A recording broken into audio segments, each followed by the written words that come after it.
how I made a homemade HBOT. Let's talk about it. I am going to do a video or videos. I don't know how long this is going to be because you know me, I got to teach. And so we're probably going to talk about a lot of things in depth. But I'm also going to write a blog for those of you that don't want to listen to me yap. But here's the screenshot for people that just want to know. So the first thing is hydrogen water. The second thing is an infrared sauna. The second is an ozone bubbler. The fourth is a red light panel. Fifth is a vibration plate. And sixth is an oxygen concentrator. I had already had 1 through 5. I only had to invest in the oxygen concentrator. And then we'll get into these extra boosters that I use later. First off, I want to say I'm not anti-HBOT. If HBOTs work for you, fantastic. Please continue to do so. If that works, great. They have their place, especially with like severe brain issues like strokes. So I'm not anti them. It's just right now it's not accessible financially or time-wise for me. And so I wanted to use what I had in a very strategic manner that replicated the benefits of an HBOT as much as I could without spending the extra money and without spending the extra time. So the whole point of an HBOT is plasma oxygen saturation.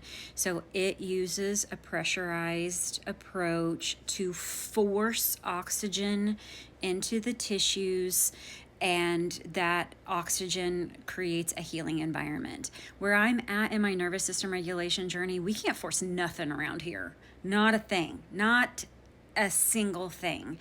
So my approach is more of a welcoming invitation of like, hey body, just so you know, we've got some really great oxygen here. It's a little bit of an oxygen party. If you want to come, you're welcome. If you don't want to, that's fine. You can stay at home. And that's what my body responds to the best. And I'm finding that the more and more patients that I see in practice, that's how their nervous system is. Some people don't even respond very well to supplementation. It's viewed as a threat. And for me, where I am at, and a lot of the patients that I'm seeing, this forced approach simply would not work. So that would be a severe waste of time and money, because when we go to use an HBOT, 20 sessions at 60 to 90 minutes is like the absolute minimum for just basic health and wellness approaches. And you are pushing like 60 to 90 sessions at 60 to 90 minutes for someone that has a chronic condition, and even beyond if it's a severe chronic condition like mold toxicity. So like I said, I'm not anti-HBOT. It's just that I wanted to create something that was easier on my system and actually provided more benefits than what the HBOT provided. Because as soon as you leave the HBOT, the benefits start to decline within, I believe it's a couple of hours. But when you're not exposed to that high concentration of oxygen, your body it'll start to process things out. So you're no longer getting that cumulative impact, the cumulative effect. But the way that I have structured mine, it has a cumulative effect. So let's start with each of the steps. Okay, so step number 1 is hydrogen water. So this is what we're going to do first. First we're gonna go turn on our sauna. We're gonna get everything set up. I like to sit on a little yoga bean. So I put a little yoga bean in the sauna, and I put a nice fluffy towel. And so I zip it up and turn it on to warm up for like maybe 10 minutes at the temperature you like. I like 145. Anything below that, I don't really sweat like I want to. Anything above that is pushing too hard. And again, my body's not going to respond to anything that's forceful. So you go heat up your sauna. You make sure that you have a neck towel available to the side of that. And we're going to set up the ozone bubbler. We're just going to come out into my garage. They're my next project, a shelf or cabinet, so that you can actually see this for yourself. So here's the sauna. And back here in the corner, you can see that little blue thing. That little blue thing is attached to this ozone bubbler. And so this ozone bubbler is going to get set up with this cup.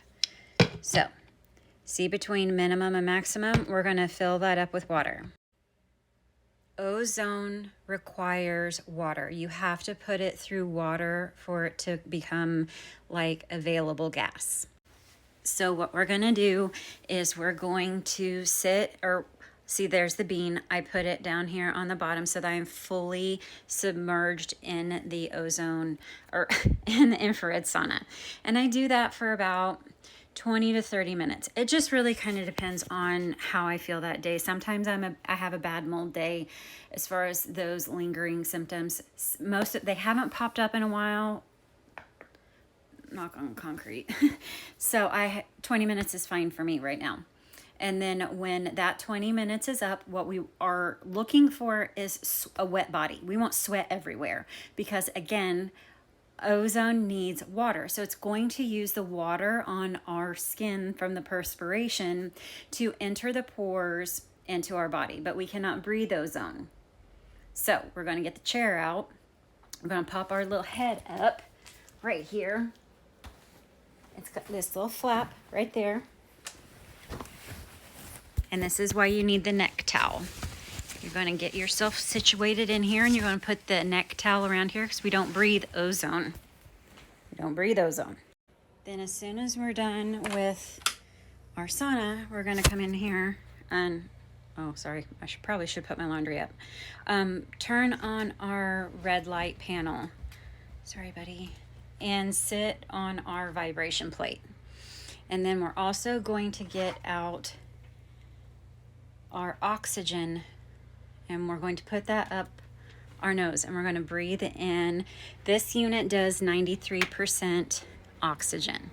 So that is plenty for me. Now, before you invest in the oxygen concentrator, I would highly recommend that you go to like Walmart and try the oxygen in a can. Let me show you. I would get 1 or even 2 or even 3, however many it takes for you to test your system using oxygen. I knew that my nervous system doesn't like a force or something that's super intense, so I did a couple of deep breaths of this in the process, and I built up from there, and now I can take 93% oxygen for 20 minutes just fine. Actually, I can take 93% oxygen for 20 minutes twice a day now. It's pretty fantastic. But go very slow when it comes to oxygen use. Okay, so to explain why all of these steps work as a mimicker of an HBOT, I wanted to walk through that. So hydrogen water, when drank in the very specific manner of, I use the tablets, I use the Mercola tablets. If you have an ionizer or Kangen or anything like that, the little bottles, that's great. Just, it's extremely antioxidant rich. It's like -600 and some. So that is part of the process of how the body responds in an HBOT. And then the sauna is a vasodilator, so as well as causing us to sweat. So both of those are needed. So it increases our circulation, even in areas that are restricted in circulation. Again, that force of oxygen to increase plasma concentration, we're doing it in a gentle way, and softening the body, calming the body, allowing the body to receive versus force. Ozone is like the announcer at a football game saying, okay, we've got healing coming, it's time to heal. And then we go in front of the red light at the vibration plate at the same time while we're breathing in the oxygen. So we've primed the body for the healing process to be hit with the oxygen at the very end of it for the last 20 minutes. In all, it should be about a 45-minute process versus a 90-minute process, which is convenient for me because, gosh, I'm going to have a part 2. I'm sorry. Because we need to talk about these individual steps being better than the HBOT is collectively.